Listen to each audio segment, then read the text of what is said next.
विशाल देव कहते हैं, जान जनाए देखे सुने सब मित्रन दिलहाल, आन लाभ इसमें कहाँ जो तेहि हेतु बेहाल। प्रकाश रूप स्पर्श रस शब्द गंध बेकाम, हर्ष शोक जाने खटक बिन जाने निज धाम।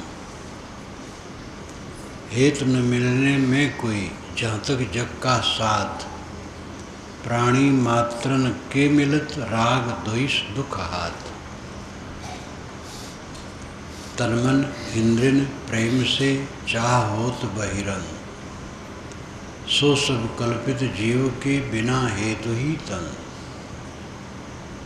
पारख अटल समाधि है देह भिन्न सब काल, देह रहे या न रहे एक समझान निहाल। अब तो सन्मुख कुछ नहीं जब से मानव छूट, गुरु कृपा निज बोध बल ठहरी आप मन टूट। जे हित सब कुछ कर थके सो सब पाया आज, अब तो सन्मुख कुछ नहीं पारक स्वतः विराज। ये मुक्त द्वार में वो कहते हैं। मन में खलबली होती है, मित्र से मिलें, उनसे बात करें, अपनी बात जनाएं, उनकी बात जानें, उनको स्वयं को दिखाएं, उनको देखें। साहब कहते हैं ऐसा न करो तो क्या नुकसान होगा। क्यों मन को खलबलाते हो। जब जो जहाँ हैं, जब संयोग पड़ेगा मिल लेंगे।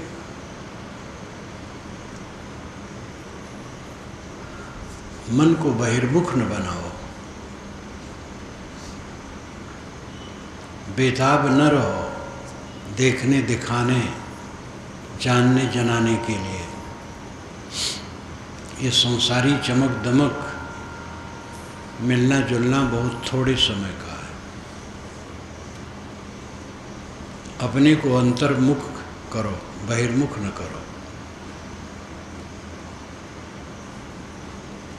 जब जो मिल जाए उनके साथ सुंदर बर्ताव करो।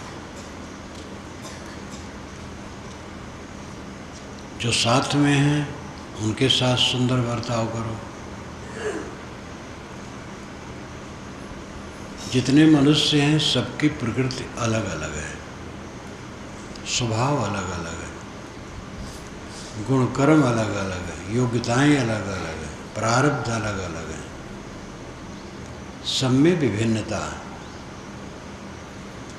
इस विभिन्नता भरे संसार में समता से चल करके सुख से रह सकते हो।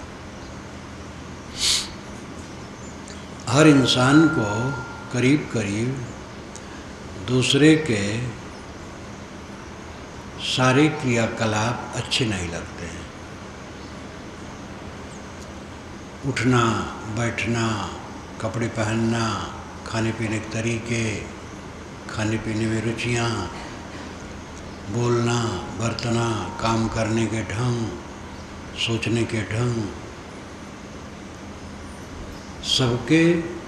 सबको पूरा पसंद नहीं होता है।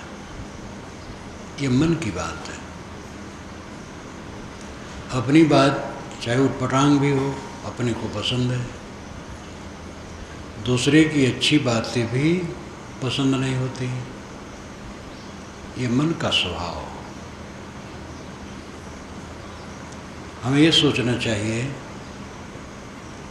कि हमारी बातें भी दूसरों को ऐसे लगती होंगी, और वे सब हमसे झगड़ा नहीं करते हैं, निपटते हैं। हमें भी निपटना चाहिए।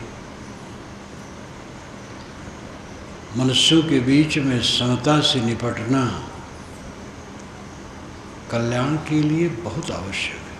कल्याण का मतलब शांति।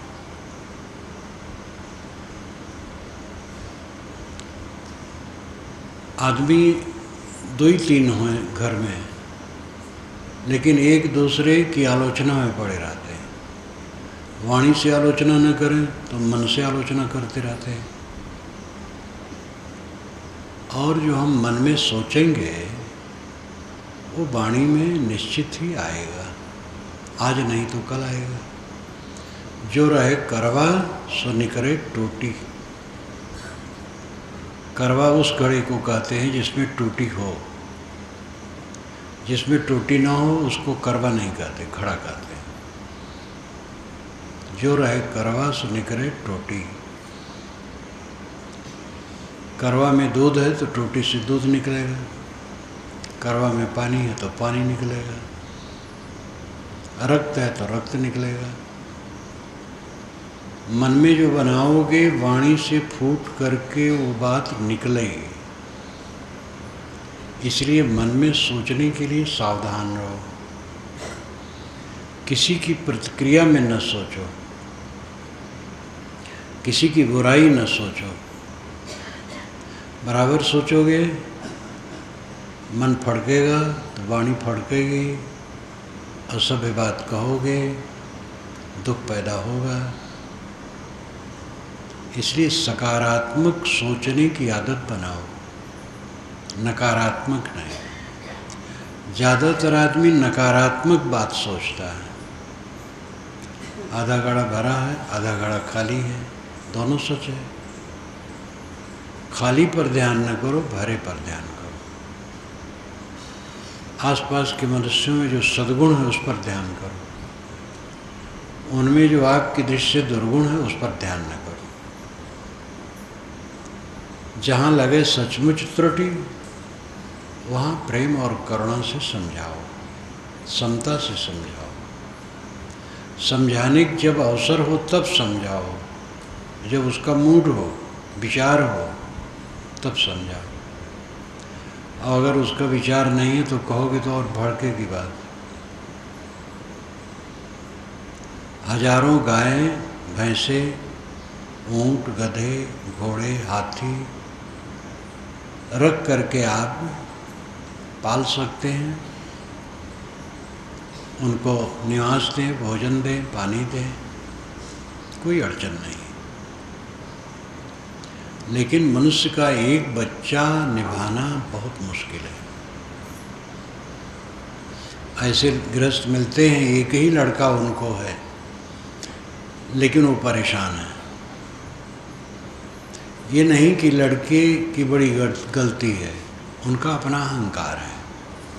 लड़का जैसा है वैसे समाधान करना चाहिए। लेकिन अपने नाक की सिधाई में हम देखना चाहते हैं तो जलते रहते हैं। ऐसे ऐसे भी पिता पुत्र हैं जो आपस में बात नहीं करते हैं। कोई ज़रूरी जब बात होती है तो कागज़ पर लिख करके लड़के के मेज पर उस समय दबा के रख देते हैं जब वो वहाँ उपस्थित ना हो, और यही बात वो करता है। ये क्या जीवन है? जहाँ तक कलह का कारण है अपना अहंकार ज़्यादा है। दूसरे की त्रुटियां होती हैं, लेकिन त्रुटियों में लड़ करके आप सफल नहीं होगे, समझ समझा करके सफल होगे। तो प्रेमियों से मिलें, उनको देखें, अपने को दिखाएं, उनकी बात सुनें, अपनी बात सुनाएं। क्यों खलबली में पड़े हो? शांत रहो। जब जो मिलेंगे मिल लेना, और जब मिलो प्रेम बना रहे।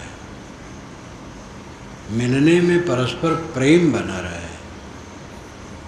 अपने तरफ प्रेम का व्यवहार करे, अगला आदमी जो कर पाएगा करेगा। और न प्रेम करे तो भी कोई बात नहीं, प्रेम करे तो भी कोई बात नहीं। हमारे मन में इतना प्रेम होना चाहिए कि उसी से हम मस्त रहें। दूसरा प्रेम करे न करे। जान जनाए देखे सुने सब मित्रन दे लाल, हानि लाभ इसमें कहाँ। जो तेहे तो बेहाल। सभी मित्रों से मिलें, अपनी बात बताएं, उनकी बात सुनें, अपने को दिखावें, उनको देखें। इसमें क्या हानि लाभ है? क्यों उलझे हो, क्यों परेशान हो? शांत रहो। जब जिनका प्रसंग है मिलने का, मिल लो। और मिलने में सावधान रहो कि खटपट ना हो, क्लेश ना हो। जब मिलो जिससे, उससे सुंदर बर्ताव करके मिलो, प्रेम का बर्ताव करके मिलो। प्रकाश रूप स्पर्श रस शब्द गंध बेकाम। प्रकाश रूप स्पर्श रस शब्द गंध बेकाम। हर्ष शोक जाने खटक बिन जाने निज धाम। सूरज का प्रकाश, चाँद का प्रकाश, तारों का प्रकाश, दीपक का प्रकाश, बिजली का प्रकाश, अनेक माध्यम से प्रकाश होते हैं और प्रकाश में रूप दिखाई देते हैं। स्त्री के रूप, पुरुषों के रूप, मकानात के रूप, पर्वत, जंगल, रेगिस्तान, हिमालय, समुद्र, झरने, नदियाँ, नाले, जानवर, बहुत सारे रूप दिखाई देते हैं। रस अनेक प्रकार के होते हैं, शब्द अनेक प्रकार के होते हैं, गंध अनेक प्रकार की होती है, स्पर्श अनेक प्रकार के होते हैं। साहब कहते बेकाम, निरर्थक। हर शोक जाने खटक। इनको जानोगे तो मन में हर्ष होगा और शोक होगा। अनुकूलता मिलेगी तो हर्ष होगा, प्रतिकूलता मिलेगी तो शोक होगा, और उसको लेकर के खटक होगी, चित्त उद्वेगित होगा। और ये सबको न जानो निज धाम, अपने में शांत रहो। जान जान करके सारी पीड़ा है। गाढ़ी नींद में हम कुछ नहीं जानते हैं, महासुखी रहते हैं।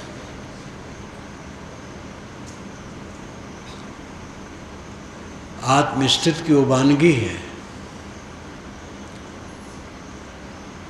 ये देखने सुनने की जो आदत है, इसने हमें भिखारी बनाया है। और देखत रूप रहा सब बिल गए, मिला काहे तही रे। विशाल साहब कहते हैं, अरे पागल, तू देखा और सारे रूप बाहर रह गए, तेरी आंख में कोई रूप चिपका नहीं। क्या मिला तेरे को? उलझन मिली, उद्वेग मिला। देखत रूप रहा सब बिल गए, मिला काहे तो ही रे। देख देख करके मन का रोग बनाते हो, सुन सुन करके मन का रोग बनाते हो, स्वाद ले ले करके मन का रोग बनाते हो, गंध सूंघ सूंघ करके मन का रोग बनाते हो, स्पर्श कर करके मन का रोग बनाते हो। ये 5 रोग बना करके महारोगी बने हो। अपने पर नियंत्रण करो। जो आवश्यक शरीर निर्वाह है वो लो। भोजन दवाई समझ करके खाओ। स्वाद के चक्कर में भोजन को भारत के लोग खराब कर डालते हैं। मिर्च मसाले, छौंक बघार, तेल भर देते हैं। सब्जी में छौंक उतनी होनी चाहिए जिससे सब्जी खाते समय न लगे कि इसमें तेल है। और रजोगुणी वृत्ति, सब्जी ऐसी कि तेल उसमें तैरता है, ये रोग बनाना है। उबली हुई सब्जी सबसे बढ़िया है, केवल उबाल देना और खाना। लेकिन भारत के लोग इसको समझ नहीं पाएंगे।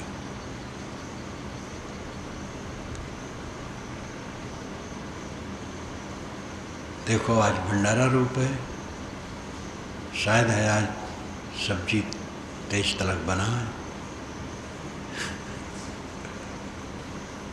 सबके मन की रक्षा भी करनी पड़ती है, ऐसा सोचते हैं लोग। भोजन दवाई है, कपड़ा शरीर की रक्षा के लिए है। पांचों विषयों का व्यवहार जीवन निर्वाह के लिए है। जहाँ कहीं राग बनाओगे वहाँ पीड़ा पाओगे, परिणाम में वासना बनेगी। 2-3 दिन बराबर भोजन की शुरुआत में मिर्चा खाना शुरू कर दो, चौथे दिन नहीं मिलेगा तो भाई मिर्चा नहीं है, खटकेगा। मैं नहीं खाते थे, कुछ पता नहीं था। तम्बाकू खाने वाले को तम्बाकू न मिले तो परेशान। इस पर मुझे याद आ जाती बहुत पुरानी घटना, 50 वर्ष हो गया होगा। गोरखपुर लखनऊ लाइन में गुरुजी के साथ चल रहा था, तो गुरुजी बैठे थे वहीं, लेकिन पर्दा गाढ़ था और हम लोग बैठे थे। तो एक सज्जन बड़े सुसभ्य, गोरे गोरे, 40-45 के होंगे, कोई अफसर लगते थे। थोड़ी दूर जाना था इसलिए उसी में बैठे थे। शायद पैसेंजर गाड़ी थी, उनको भी थोड़ी दूर जाना होगा। तो जब स्टेशन आए तो झांके और संयोग से हमारा डब्बा पीछे रहे, तो प्लेटफार्म पर वो पहुँचे भी नहीं, पीछे ही रह जाए जब गाड़ी खड़ी हो तब भी। 2-3 जगह झांके, तब एक बार मुझसे कहे, महाराज एक सिगरेट देंगे? तो मैंने कहा सिगरेट पी करके आपकी तरह गुलाम बनूं? अच्छा महाराज आप नहीं पीते, क्षमा करें। नहीं जानते थे बेचारे, इतने सुसभ्य थे, देख करके लगता था सभ्य। लेकिन अब आदत, अच्छे अच्छे लोग, अन्य सद्गुणों से वे संपन्न है, लेकिन जो आदत बना लेंगे फिर उसके गुलाम हो जाएंगे। एक सज्जन कहते थे कि महाराज सोते समय अगर कपड़े पर इतर न छिड़क लूँ तो नींद नहीं आती। आम लोगों को इतर से मतलब है नहीं, रोज़ सोते हैं। यहाँ बैठे सभी लोग करीब करीब सोते होंगे बिना इतर के, लेकिन अब उनकी आदत हो गई। इतर अगर ख़त्म हो गया है और उस दिन इतर नहीं है तो नींद लगनी बहुत कठिन हो जाती थी। जहाँ मन लगा लो एक रोग पैदा करो, दिल जोड़े से बड़ा दुख होए नाहक कोई दिल जोड़े। प्रकाश रूप स्पर्श रस शब्द गंध बेकाम, हर शोक जाने खटक बिन जाने निज धाम। निज धाम को नहीं जानते हो। निज धाम अपना आत्मा है जिसमें मन नहीं है। जब मन नहीं तो दुनिया नहीं है। गाढ़ी नींद में मन नहीं रहता है, मन तो रहता है लेकिन वो बीज रूप में चला जाता है, इसलिए रहते हुए नहीं है, इसलिए कोई क्लेश नहीं। कर्जी हो, गर्जी हो, रोगी हो, असाध्य बीमार से पीड़ित हो, अपमानित हो, तिरस्कृत हो, गाढ़ी नींद में सुख स्वरूप है। जैसी नींद खुली दुख शुरू हुआ। जान जान करके सारी विपत्ति है, और हमारे में ये संसार का भान नहीं है। आत्मा में संसार की प्रतीति नहीं है। इंद्रिय मन द्वारा हम संसार को जानते हैं और जान जान करके रोग बनाते हैं, और जो रोग बना लिए वो जीवन लगता है, लगता है यही जीवन है। तम्बाकू निकालो, रगड़ो, चूना लगाओ, ठूको, झाड़ो, होंठ में दबाओ, ये करते रहो तो जीवन है, नहीं तो क्या जीवन है। जो जो आदत बना लिए वही जीवन लगता है। ये गंदी आदतें कुछ न बनाओ, केवल निर्वाहिक क्रिया करो, वो भी अनासक्त होकर। अनासक्त होकर के खाओ, अनासक्त होकर के पहनो, अनासक्त होकर घर में रहो, अनासक्त होकर के संबंधियों प्रेमियों से बर्ताव करो, सब समय अनासक्त होकर के करो। आदत की रोग न बनाओ, आसक्ति का रोग न बनाओ। हेत न मिलने में कोई जातक जग का साथ, प्राणी मात्रन के मिलत राग द्वेष दुख हाथ। संसार में जितने लोग मिलते हैं आत्मा का कोई प्रयोजन नहीं है। मनुष्य मिलेंगे, सावधान न रहो तो राग करोगे या द्वेष करोगे, और दुख हाथ में आएगा और कुछ नहीं होगा। इसलिए हटो। मिलने की अपेक्षा न मिलना अच्छा है। न मिलो, अपने आप में शांत रहो। जरूरत पड़े तो मिलो, काम कर लो, लेकिन मिल करके भी अनमिल रहो। अब अनमिल हो करके भी मिलो। व्यवहार में तो मिलना पड़ता है। अनमिल होना यानी अनासक्त होना, रागत द्वेष रहित होना। हेत न मिलने में कोई जातक जग का साथ, प्राणी मात्रन के मिलत राग द्वेष दुख हाथ। प्राणी मात्र मिलेंगे, राग द्वेष होगा और दुख ही हाथ में आएगा। इसलिए विवेकवान विवेक से काम करें। कुछ लोगों की आदत है वहाँ भी बैठे, वहाँ भी बैठे, उस घर में बैठे, उस घर में बैठे, बिला वजह समय बर्बाद करते हैं। सबसे बिला वजह बतियाते रहते हैं, और उसी में कहीं कलह करेंगे, झगड़ा करेंगे, कहीं कुछ करेंगे, मनमुटाव करेंगे। काम से काम रखो, सबके प्रति हित कामना रखो, जो मिले उनसे समता से बर्ताव कर लो, और बहुत लोगों से मिल करके घाव माऊ न करो। घाव माऊ बच्चे होते हैं, एक जगह खेलते हैं तो घाव माऊ करते हैं, तो उनका ठीक है, बच्चे निर्मल होते हैं। घाव माऊ करेंगे, गाली गुप्ता भी करेंगे, मारपीट भी कर लेंगे, दूसरे दिन फिर आकर के खेलेंगे, वो भूल जाते हैं। हम लोग तो बड़े अपराधी हैं। कहीं तनिक भर किसी के मुख से प्रतिकूल सुन लिया तो गांठ बांध लिए, और बहुत दिन तक वो गांठ चला करती है। कितने लोगों को तो जीवन भर गांठ नहीं खुलती है। ये महापाप।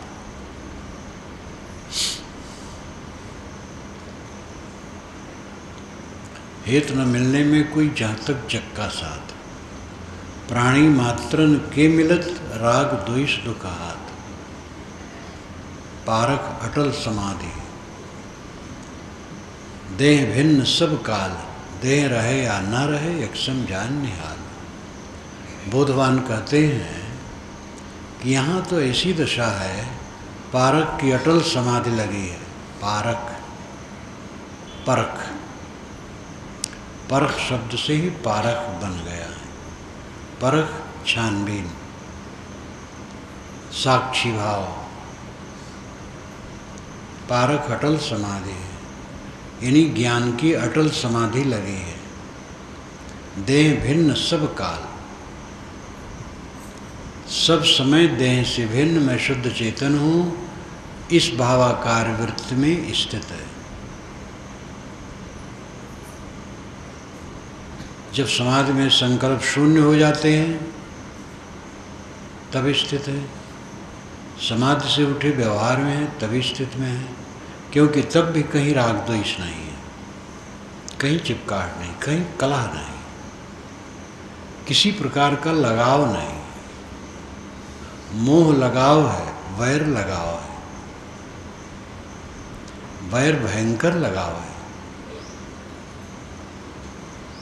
मोह करना बंधन है, वैर करना बंधन है। जिसकी अटल समाधि निरंतर है उसको न मोह है न वैर है, कोई बंधन नहीं। पारख अटल समाधि है, देह भिन्न सब काल। देह रहे या न रहे, देह है कोई बात नहीं, अभी देह जाए। साधक सोचें कि अगर अभी शरीर छूटने का समय आ जाए तो उनको कैसा लगेगा। अगर व्याकुल होते हो, फड़फड़ाते हो तो बेकार हो। अभी देह छोटे छोटे, जब पहले छोड़ के बैठा है तब छूटने क्या चिंता है। जो नौजवान लोग हैं, अभी पढ़ना लिखना है, काम धाम करना है, विवाह शादी करना है, घर द्वार बनाना है, वह ऐसा सोचे तो फिर क्या होगा। लेकिन वे भी ऐसा सोचे तो क्या नुकसान होगा। वे भी शरीर को छोड़े रहे मन से तो क्या नुकसान होगा। अच्छा होगा, मन हल्का रहेगा, प्रसन्न रहेगा, भय नहीं रहेगा। फिर आगे जो करना होगा करना। एक युवक पढ़ता था तो उस समय साल 2 साल में 2-3 घटनाएं उसके सामने हुई संबंधियों में, वैसे नौजवान लोग मर गए। कोई ऐसे मर गए और कोई एक्सीडेंट में मर गए। तो उसके मन पर बड़ा दाग पड़ा। मुझसे कहा कि साहब ऐसे जवान जवान को मैं मरते देखता हूँ। कॉलेज में पढ़ते थे, विश्वविद्यालय में पढ़ते थे, एक्सीडेंट में मर गए, ऐसे ही घर में मर गए।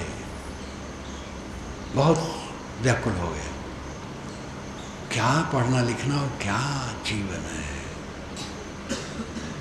मैंने कहा बेटा घबराओ ना, पढ़ो। अगर मर जाओगे पढ़ते पढ़ते तो पुनर्जन्म मानते हो? कहे मानता हूँ। तो हम कहे जब फिर मनुष्य शरीर में आओगे तो इस पढ़ाई का संस्कार रहेगा तो उसमें और आगे बढ़ जाओगे। देखते हो बच्चे कोई तेज हैं, कोई मंद है, क्यों? पहले जन्मों के कर्मों के संस्कार है। इसलिए तुम पढ़ो।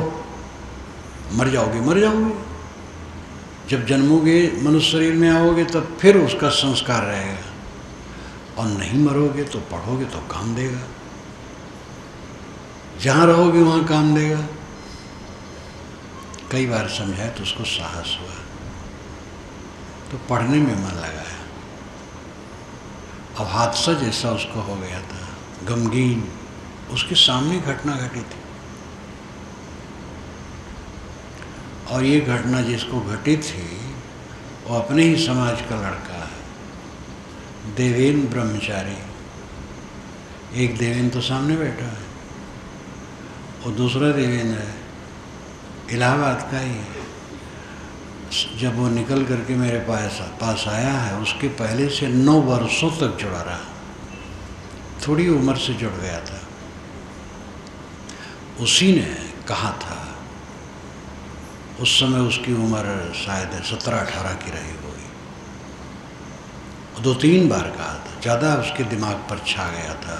सामने घटना घटती है, कोमल हृदय पर पड़ी जाता है प्रभाव। तो मैंने समझाया, वो साहस हो गया। फिर नहीं कहा, फिर पढ़ता रहा। फिर 25 वर्ष की उम्र में तो हम लोगों के पास आ गया। तो ये देखा जाता है, घटनाएं घटती हैं। जो घटना दूसरे के ऊपर घटती है वो घटना मेरे शरीर पर भी घट सकती है। और जब विवेक है, क्या घटना घटेगी? जो होगा सो होगा। शरीर में भयंकर रोग लग जाए, संयम दवाई पानी जो कुछ है करेंगे और धीरज से पीड़ा सहेंगे।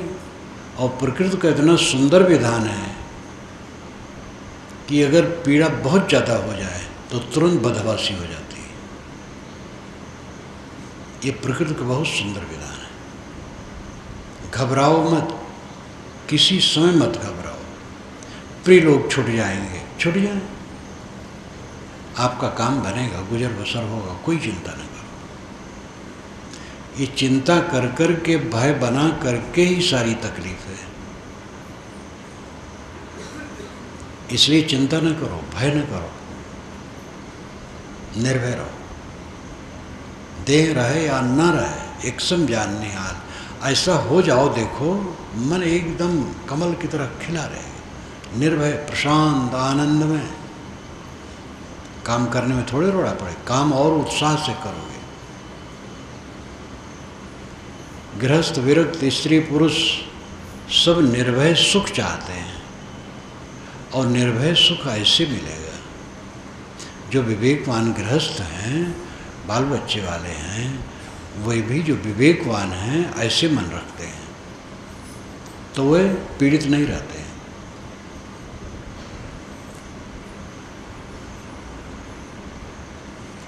अब तो सन्मुख कुछ नहीं, जब से मानव छोट, गुरु कृपा निज बोध बल, ठारी आत्मन टूट। विवेकवान कहते मेरे सामने कुछ नहीं है।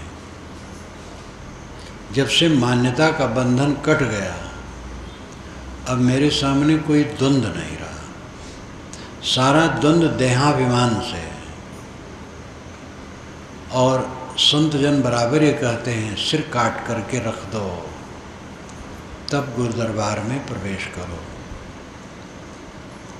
इस समय मैं निर्गुणी धारा के संतों पर काम करता हूँ, यहाँ नहीं लाया हूँ। कई हमारे साथी नागपुर से हमारा मेज कई बार झांकते थे,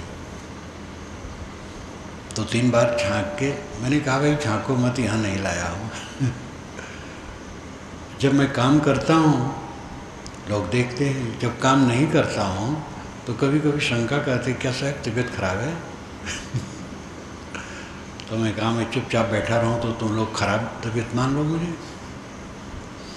तो उस समय निर्गुणी धारा के संतों पर काम करता हूँ। धर्म साहब के विषम कर दिया हूँ, उसका तो कंपोज भी हो गया है। धनी धर्म साहब के अमृत उपदेश, उनके सब शब्दों पर टीका व्याख्या लिख दिया।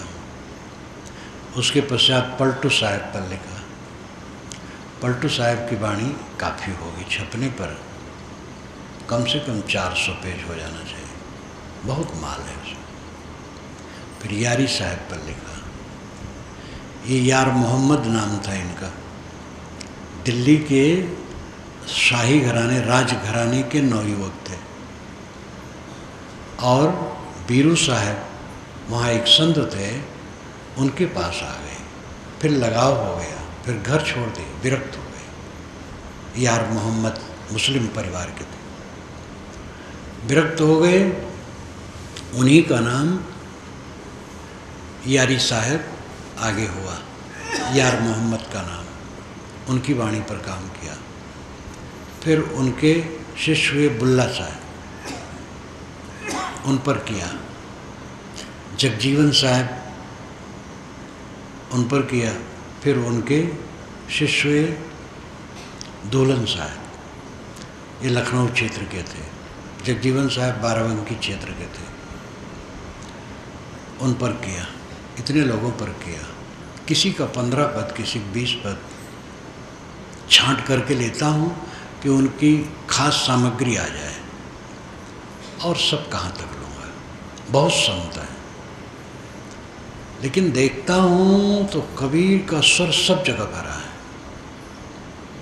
और सभी संत कहते हैं, सिर काट करके रख दो, तब परमार्थ के द्वार में प्रवेश करो। इस सिर काट करके रखने का क्या मतलब है? अहंकार छोड़ दो। अहंकार पाप है, नरक है। अहंकार ने हमें रुलाया है, और अविवेक बस उसी अहंकार में बचते हैं। ज्ञान का अहंकार ये कम रोग है, वैराग का अहंकार,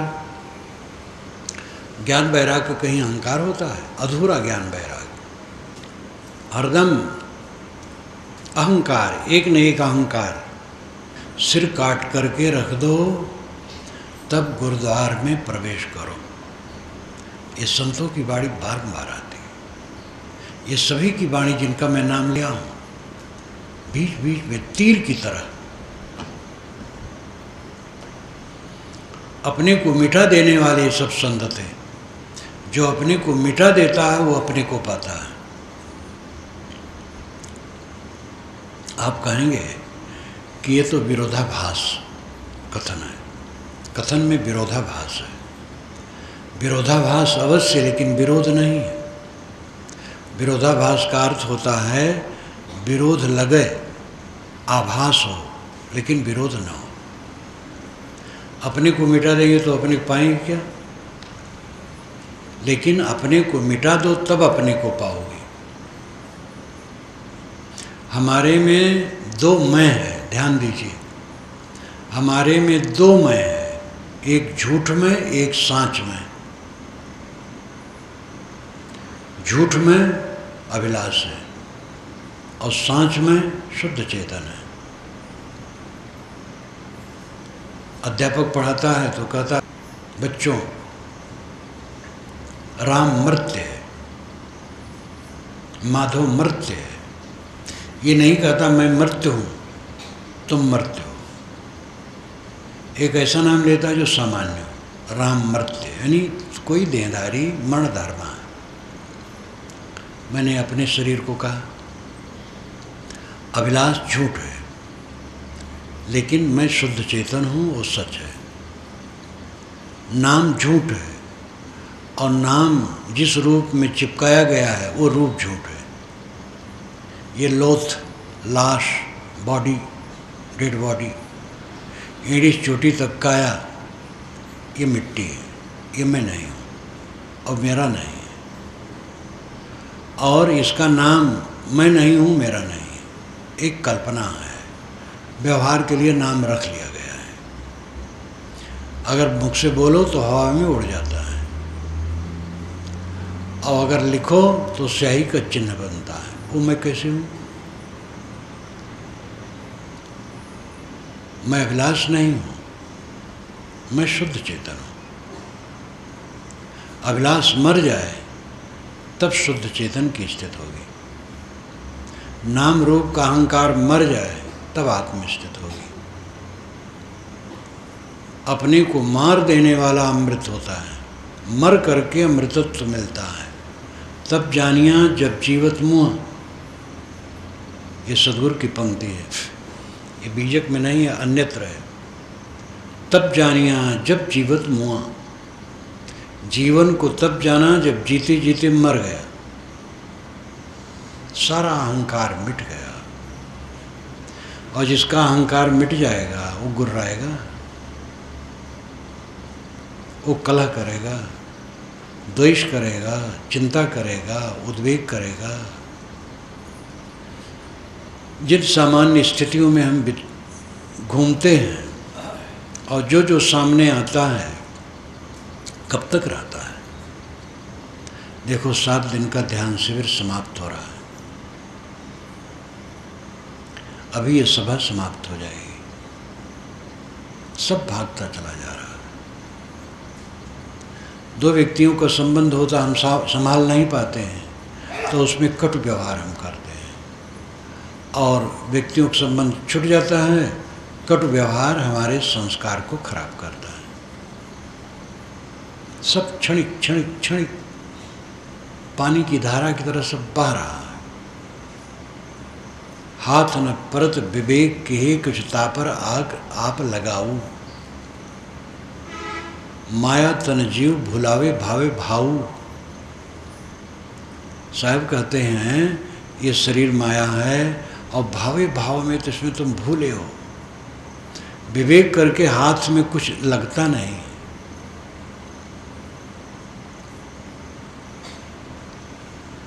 मर जाओ तब अमृत पाओगे, अहंकार शून्य हो जाओ तब परमानंद पाओगे। आखिर चाहते हो अखंड सुख, तो अहंकार सांप चिला करके क्यों अपने को डसा रहे हो? काला सर्प शरीर में खाइन सब जग झारी, बिरले तेजन बाँचिए रामे भजे बिचारी। काला सांप सबके शरीर में है, अहंकार, और सबको झार झारा वो खा रहा है। वह बचेगा जो विचार पूर्वक राम भजन करेगा। राम भजन, आत्मा राम में रमण। अहंकार सांप हम लोगों को काट रहा है। हम आप सब रोगी हैं, रोग बना लिए हैं। आत्मा पूर्ण निरोग है, निर्मल है।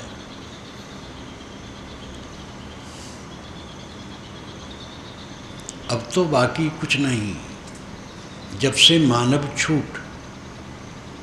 विशाल देव कहते जब से मान्यता छोड़ दी, राग द्वेष की मान्यता छोड़ दी, तब से कुछ बंधन सामने नहीं।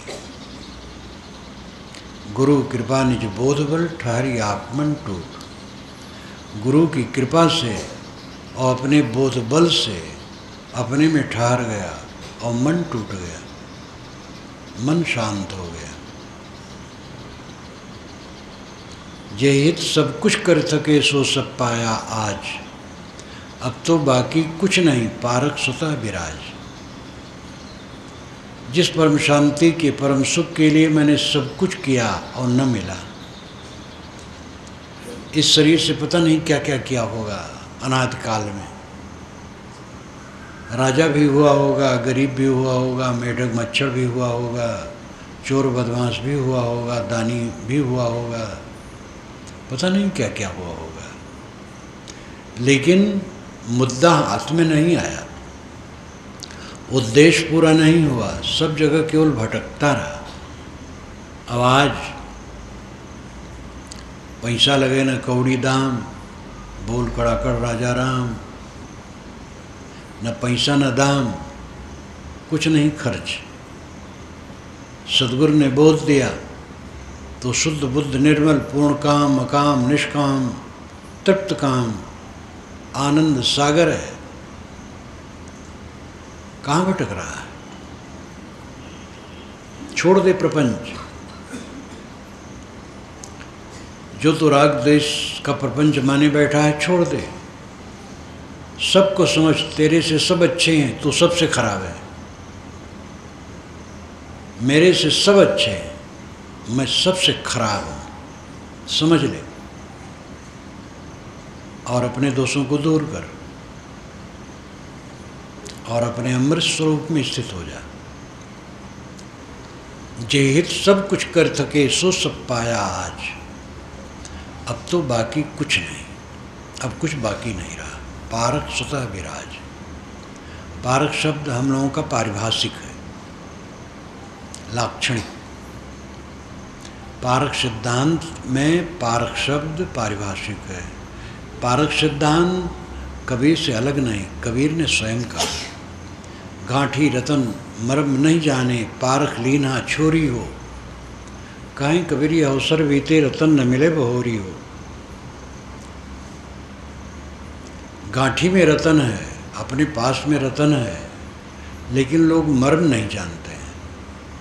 पारख लीना छोरी हो। जिनको परख हुई वे गांठ से खोल ली और काम बन गया। पारख बिना विनाश कर विचार हो भिन्न। पारख के बिना तुम्हारा विनाश है। तुम सब जगह मिल जाते हो, डूब जाते हो। रूप देखे मोह गए।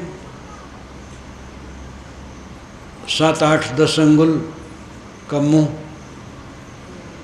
और उसमें एक गीला गीला चाम लपेटा है। तनिक भर खरोच आए तो मक्खियाँ भिनभिनाएंगी। किसी चेहरा देखे मोह गए। कहीं चोक चटकार पाए मोह गए। जहाँ जहाँ गयो अपन पो खोयो ते फंदे बहु फंदा। जहाँ जहाँ गए अपनत्व तो खो दिए, अपने में नहीं रहे। यही दरिद्रता अनादि काल से लगी रही। गौर करना चाहिए, स्वरूप ज्ञान हो जाने के बाद यही अगर दरिद्रता है तो इस स्वरूप ज्ञान का क्या मतलब है। हम अपने को जान लिए हैं कि हम असंग हैं, अकेले निराधार हैं, शुद्ध स्वरूप हैं, मेरे में कोई क्लेश प्रपंच नहीं है, और रोज पीड़ित हैं, मानसिक पीड़ा में विदग्ध हैं। हाय तौबा, उलझन, उद्वेग, राग, द्वेष, कलह, कल्पना। तो ये जानने क्या मतलब हुआ। जो जानते हैं जीवन में प्रयोग हो, यह क्रियावान स पंडिता। पटकः पाठकाश्चैवचान्य शास्त्र विचिंतका सर्वे विसृणो मूर्खा। यह क्रियावान स पंडिता। महाभारत में आता है, पढ़ने वाले, पढ़ाने वाले, शास्त्रों का चिंतन करने वाले सब व्यसनी और मूर्ख है। यह क्रियावान स पंडिता। जो क्रियावान है, आचरण संपन्न है, वो पंडित है।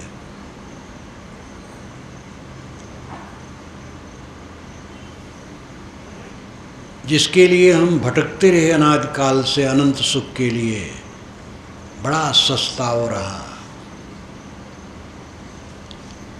वो तो बस अपने मन को समेट लो, अहंकार छोड़ दो, अपने मन को समेट लो, पा गए। हीरा दे के वो नहीं मिल सकता है, सोना दे के वो नहीं मिल सकता है, दुनिया का पदार्थ बटोर के वो नहीं मिल सकता है, राजा महाराजा हो के वो नहीं मिल सकता है, गुरु बाबा बन करके भी नहीं मिल सकता। जो गुरु बाबा बनने के बड़े चेष्टम लोग रहते हैं, अपना चलने का ढंग नहीं, दूसरे गुरु बने बैठे, ये सब मानस रोगी। कहीं नहीं मिलेगा वो, अपने को मारने से मिलेगा। जिसने अपने को मार दिया वो अपने को पा लिया।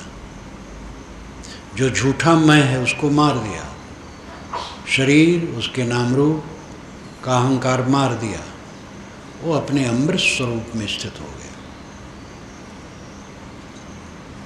जे हित सब कुछ कर थके, वह आज मिल गया। अब तो बाकी कुछ नहीं, पारक स्वतः विराज। अब कुछ बाकी नहीं रहा। जब चित्त शांत हो गया, तर्क खत्म हो गया, चाहना खत्म हो गई, कोई लालसा नहीं, तृष्णा नहीं, भय नहीं, चिंता नहीं, फिक्र नहीं, तो अब क्या बाकी है। किस चीज़ की फिक्र। साधु लोगों का मठ खराब हो जाएगा, वो गृहस्थ लोगों का घर। अरे साधु गृहस्थ दोनों को मर जाना है, और घर और मठ चलते रहेंगे अपने ढंग से।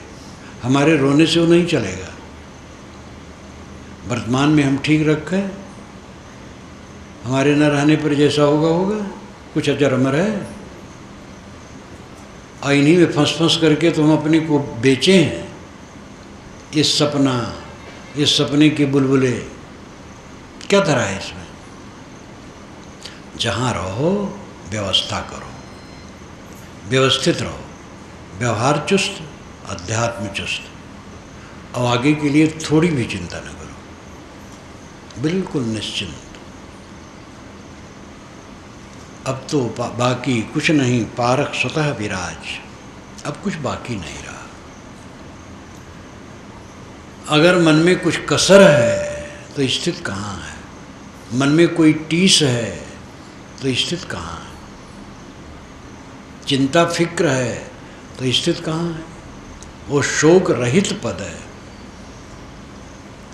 छांदोग्य उपनिषद में आता है, नारद जी सनत कुमार के पास पहुँचे। सनत कुमार उच्चतम संत थे, ऋषि थे। उनके लिए है सनत, सनंदन, सनातन, सनत कुमार, 4 भाई, और ये चारों 5 वर्ष की उम्र में रहते थे। तो पुराण वाले उनका चित्र बनाते हैं तो ये बच्चा बच्चा बना देते हैं, लंगोटी पहना देते और नंगे रहते हैं। तो 5 वर्ष की उम्र में रहते का मतलब है 5 वर्ष का बच्चा जैसे सरल होता है, तैसे वो सरल थे। और कोई भी ज्ञानी संत जो साधना में होगा वो सरल होगा। विशाल साहब अलग बैठे रहते थे, बोलते कम थे, मिलते कम थे, इसलिए लोग भय करते थे। लेकिन मैं तो निकट रह के अंतरंग होके देखा हूँ, अत्यंत सरल थे, अत्यंत सरल। वो दशा ऐसी है कि जिसका अहंकार मिट गया, जो आत्मलीन है, वो अत्यंत सरल हो जाता है। तो सनत कुमार से नारद ने कहा, भगवान मैं शोक करता हूँ, मुझे शोक से पार लगा दीजिए। सनत कुमार ने कहा, नारद तुम क्या पढ़े हो बताओ। तो जो अपनी लंबी लिस्ट दिए हैं उपनिषद सौरभ में सब आप पढ़ सकते हैं। चारों वेदों को पढ़ा हूँ, 6 वेदांगों को पढ़ा हूँ, गणित विद्या, धनुर्विद्या, यक्ष विद्या, बड़ी लंबी लिस्ट उन्होंने दी है। सनत कुमार ने कहा, नारद ये सब नाम पढ़े हो तुम, संज्ञाएं पढ़े हो, ये शास्त्रों में पुस्तकों में सब संज्ञाएं रहती हैं, नाम रहते हैं, इसलिए नाम का जितना विस्तार हो जान जाओगे। क्या भगवान नाम से भी कुछ श्रेष्ठ होता है? नाम से भी श्रेष्ठ होता है। नाम से वाक श्रेष्ठ है। कई नाम और क्रिया इत्यादि मिल करके वाक बनता है। फिर लंबी बात गई है, अंत में कहा है, यो वही भूमा तत्सुखम नाल पे सुखम अस्ति। भूमयु सुखम, भूमा में सुख है, अल्प में सुख नहीं है। जवानी अल्प है, धन अल्प है, मित्र मिलन अल्प है, पद प्रतिष्ठा अल्प है, पूज्यता प्रतिष्ठा अल्प है, सब अल्प है। भूमा अनल्प है, अनंत है। भूमा की परिभाषा क्या है? यत्र नानद पश्यत नानद श्रृणोत नानद विजानात स भूमा। यत्र, जहाँ पर, जिस स्थिति में, ना अन्यत पश्यत, दूसरे को नहीं देखता है, ना अन्यत श्रृणोत, दूसरे को नहीं सुनता है, ना अन्यत विजानात, दूसरे को नहीं जानता है, सब भूमा, वो भूमा है। भूमा आत्मा, आत्मस्थित, देखना सुनना जानना जहाँ बंद है, आत्मलीनता। इसी को रूमी साहब ने कहा। रूमी साहब एक महान संत हुए हैं इस्लाम में। पारक प्रकाश में उनका जीवन अब आ रहा है, पहला खंड छपा है, उसको आप पढ़िएगा। बड़े मार्मिक संत हुए हैं।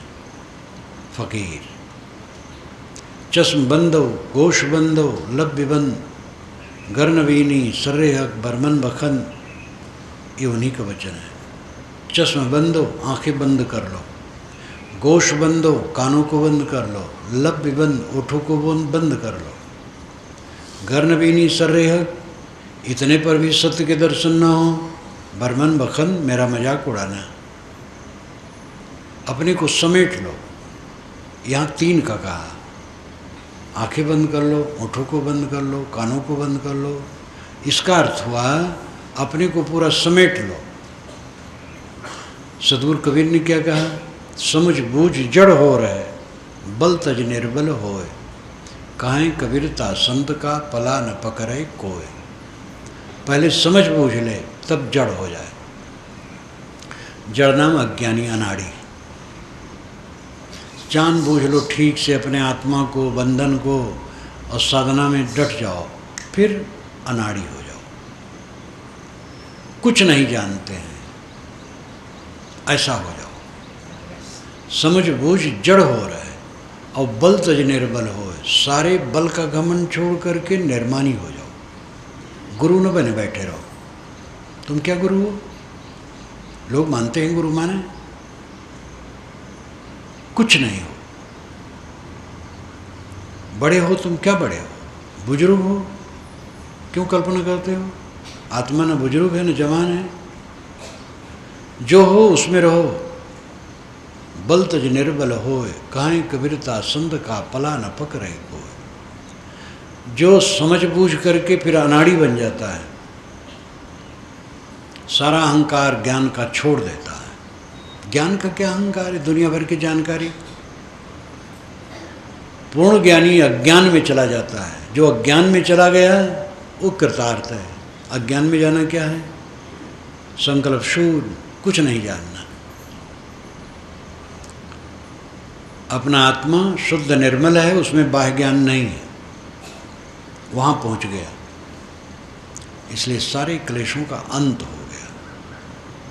कुल मिला करके मर करके अमृत पाओगे, यानी अहंकार छोड़ करके परम शांति पाओगे।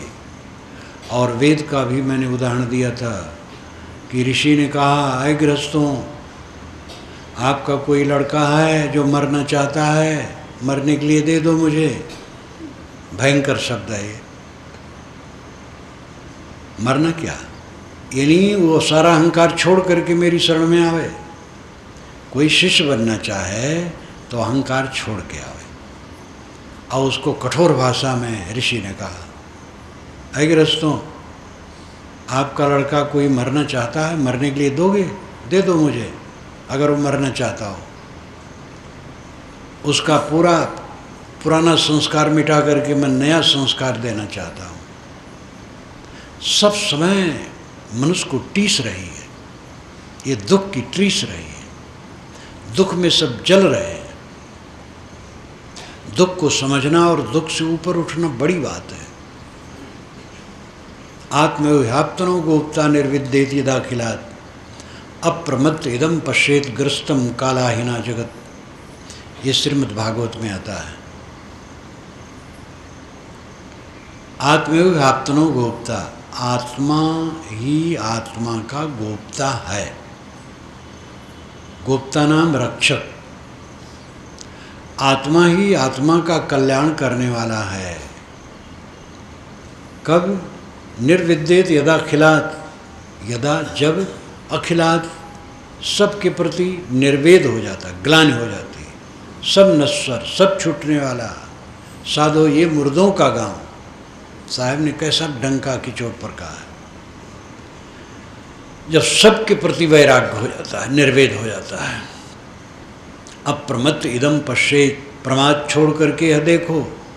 ग्रस्तम कालाहीना जगत, ग्रस्तम काल अहीना जगत। काल अहीना, काल रूपी सांप से सारा संसार पकड़ा हुआ है। हम लोग काल के पेट में हैं। काल के पेट में रहते हुए इधर उधर चलते हैं। दफ्तर जाते हैं, खेत जाते हैं, कारखाने जाते हैं, घर में जाते हैं, आश्रम में जाते हैं, बाहर जाते हैं, घूमते हैं, विचरते हैं। काल के पेट में सब घूम रहे हैं। ये शरीर काल कवलित है। ये वैराग का वचन। आत्मव्याप्तनो गोप्ता निर्विद्येति दाखिलात् अप्रमत्त इदम पश्येत ग्रस्तम कालाहीना जगत। जब आदमी के मन में सब के प्रति उदासीनता हो जाती, सब नश्वर, तो अपने आप का उद्धारक हो जाता है। और वो देखता है कि ये शरीर काल के पेट में चल रहा है, अब बस खत्म हो जाएगा। ऐसा जिसको विवेक है, वो राग द्वेष कलह कल्पना मोह माया क्यों करेगा? सबके साथ सुंदर बर्ताव करेगा और अपने आप में संतुष्ट रहेगा। अहम शुद्ध चैतन्य ज्ञान स्वरूपम अजराहम अमराहम अखंडम अनूपम। अहम शुद्ध चैतन्य ज्ञान स्वरूपम अजराहम अमराहम अखंडम अनूपम। अहम शुद्ध चैतन्य ज्ञान स्वरूपम अजराहम अमराहम अखंडम अनूपम। अहम शुद्ध चैतन्य ज्ञान स्वरूपम अजराहम अमराहम अखंडम अनूपम। अहं शुद्धचैतन्यज्ञानस्वरूपम् अजराहम् अमराहम् अखण्डम् अनूपम्